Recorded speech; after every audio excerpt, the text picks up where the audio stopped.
Before going back to the discussion of openings and middle game positions, it might be well to bear in mind a few facts concerning pawn positions, which will no doubt help to understand certain moves, and sometimes even the object of certain variations in the openings, and of some maneuvers in the middle games. In the position of the diagram, we have an exceedingly bad pawn formation on black's side. Black's c-pawn is altogether backward, and white could, by means of the open file, concentrate his forces against that weak point. There is also the square at c5, which is controlled by white, and from where a white piece, once established, could not be dislodged. In order to get rid of it, black would have to exchange it, which is not always an easy matter, and often, when possible, not at all convenient. The same holds true with regard to black's e-pawn, f-pawn, and g-pawn, which create what is called a hole at f6. Such pawn formations invariably lead to disaster and consequently must be avoided.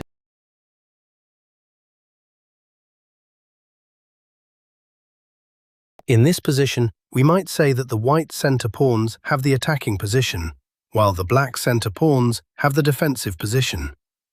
Such a formation of pawn occurs in the French defense. In such positions, white most often attempts, by means of pawn to f4 and f5, to obtain a crushing attack against black's king, which is generally castled on the king's side. To prevent that, and also to assume the initiative or obtain material advantage, black makes a counter-demonstration by pawn to c5, followed by pawn takes pawn, when white defends the pawn by pawn to c3, and the concentrating of black's pieces against the white pawn at d4. This, in substance, might be said to be a determined attack against white's center in order to paralyze the direct attack of white against black's king.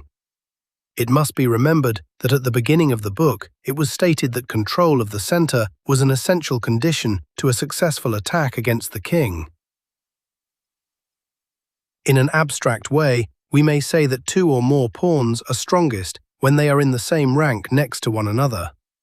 Thus, the center pawns are strongest in themselves, so to speak, when placed at e4 and d4 respectively.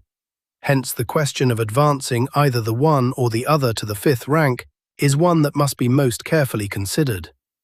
The advance of either pawn often determines the course the game will follow. Another thing to be considered is the matter of one or more passed pawns when they are isolated either singly or in pairs. We might say that a passed pawn is either very weak or very strong, and that its weakness or strength, whichever happens to be in the case to be considered, increases as it advances, and is at the same time in direct relation to the number of pieces on the board. In this last respect, it might be generally said that a passed pawn increases in strength as the number of pieces on the board diminishes. Having all this clear in mind, we will now revert to the openings and middle game. We will analyze games carefully from beginning to end according to general principles. I shall, whenever possible, use my own games, not because they will better illustrate the point, but because, knowing them thoroughly, I shall be able to explain them more authoritatively than the games of others. That some of the variations in the openings and the maneuvers in the middle game are often based on some of the elementary principles just expounded can be easily seen in the following case.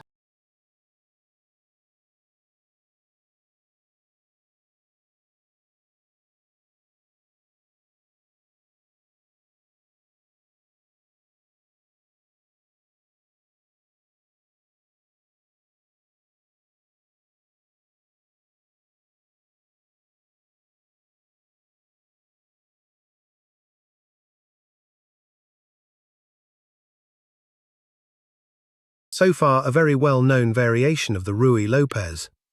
In fact, they are the moves of the Janowski-Kupchick game in Paris, 1912.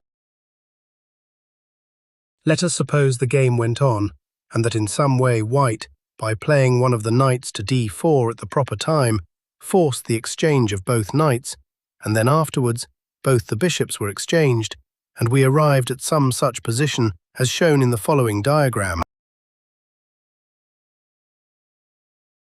I obtained such a position in a very similar way once at Lodz in Poland. I was playing the white pieces against a consulting team headed by Salva. Now we would have here the case of the backward c-pawn, which will in no way be able to advance to c5. Such a position may be said to be theoretically lost, and in practice a first-class master will invariably win it from black. If I may be excused the reference, I will say that I won the game above referred to. After a few moves, the position may be easily thus. The black pieces can be said to be fixed. If white plays queen to c3, black must answer queen to d7, otherwise he will lose a pawn. And if white returns with the queen to a3, black will have again to return to b7 with the queen, or lose a pawn. Thus, black can only move according to white's lead, and under such conditions, white can easily advance with his pawns to f4 and g4, until black will be forced to stop white's pawn from reaching f5 by playing pawn to f5, and we might finally have some such position as this. In this situation, the game might go on as follows. The g-pawn takes f5, queen to d7. White threatened to win a pawn by queen takes d5, and black could not play rook to f8 because rook takes c6 would also win a pawn at least.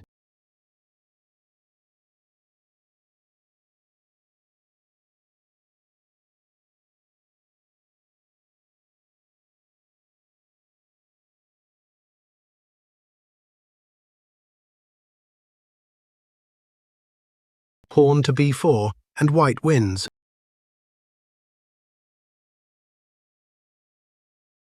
Now suppose that in the position in the preceding diagram, it were black's move, and he played rook to f8. White would then simply defend his king's bishop pawn by some move like queen to f3, threatening rook takes c6, and then he would bring his king up to g3, and when the time came, break through, as in the previous case. White might even be able to obtain the following position. Black would now be forced to play rook to c8, and white could then play queen to c2, and follow it up with king to f3, and thus force black to play the f-pawn takes g4, which would give white a greater advantage. A careful examination of all these positions will reveal that, besides the advantage of freedom of maneuver on white's part, the power of the pawn at e5 is enormous, and that it is the commanding position of this pawn, and the fact that it is free to advance, once all the pieces are exchanged, that constitute the pivot of all white's maneuvers. I have purposely given positions without the moves which lead to them, so that the student may become accustomed to build up in his own mind possible positions that may arise out of any given situation. Thus, he will learn to make strategical plans and be on his way to the masterclass. The student can derive enormous benefit by further practice of this kind.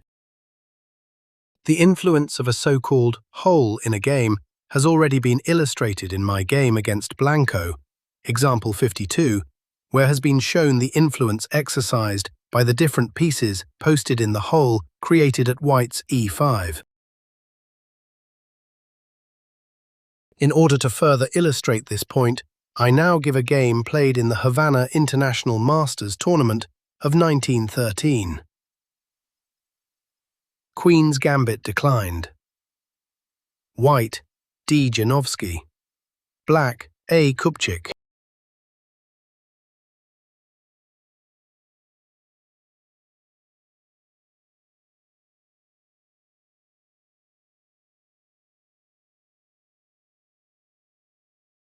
Of course, the idea is to post a knight at d5, but as it is the other knight which will be posted there, this maneuver does not seem logical. The knight at b6 does nothing except to prevent the development of his own queen's bishop. The normal course, castles kingside, followed by pawn to c5, is more reasonable. For a beautiful illustration of how to play white in that variation, see the Janowski-Rubinstein game of the St. Petersburg tournament of 1914. Bishop to d3. Bishop to b3 has some points in its favor in this position, the most important being the possibility of advancing the king's pawn immediately after the f-file knight to d5.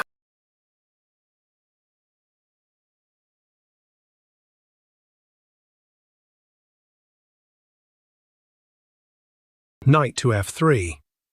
Had white's bishop been at b3, he could now play pawn to e4, as indicated in the previous note, a move which he cannot make in the present position because of knight to f4 threatening not only the g-pawn, but also knight takes bishop, check. As white's king's bishop should never be exchanged in this opening without a very good reason, white therefore cannot play pawn to e4.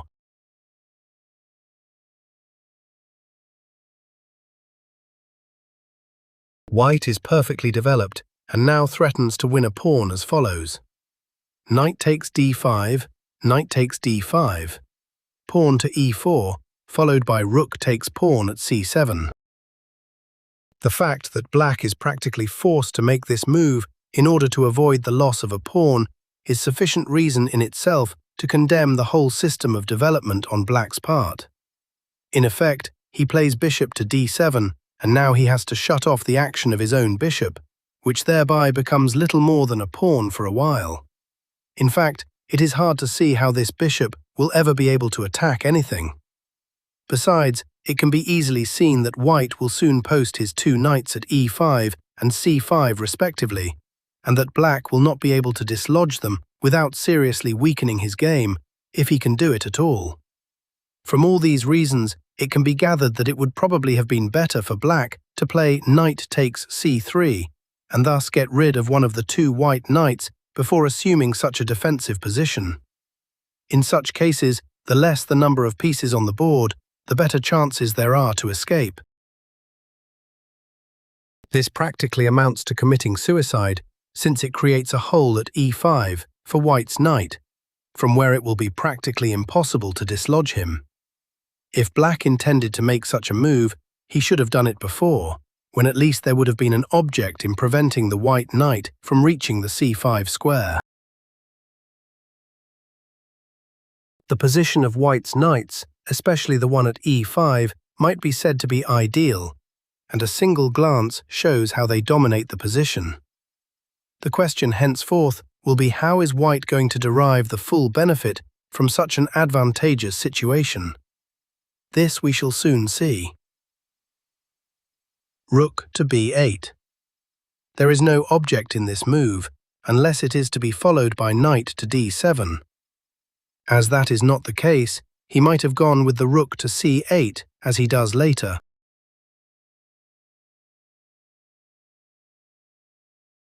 Queen to g3. White threatened to win the exchange by playing either knight to f7 or knight to g4.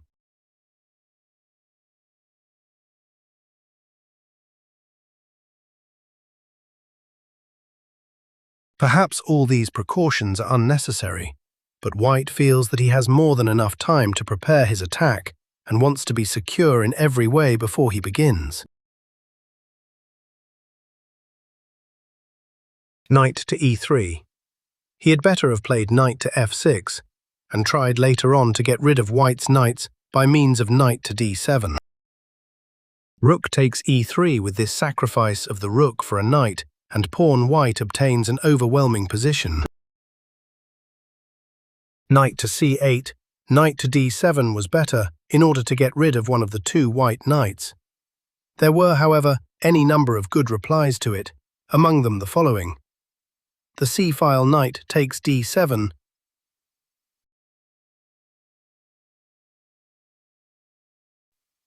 knight takes g5, and with two pawns for the exchange and the position so much in his favor, white should have no trouble in winning.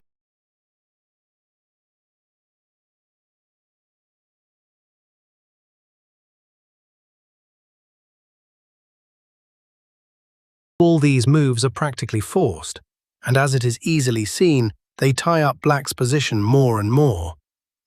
White's maneuvers from move 24 onwards are highly instructive. This wandering knight has done nothing throughout the game.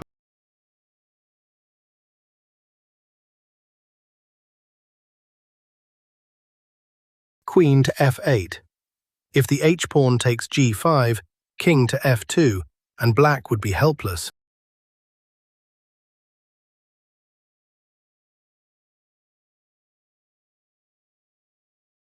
Black resigns.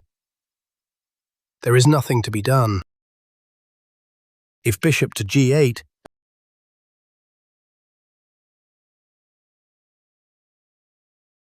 the student should notice that, apart from other things, White throughout the game has had control of the black squares, principally those at e5 and c5.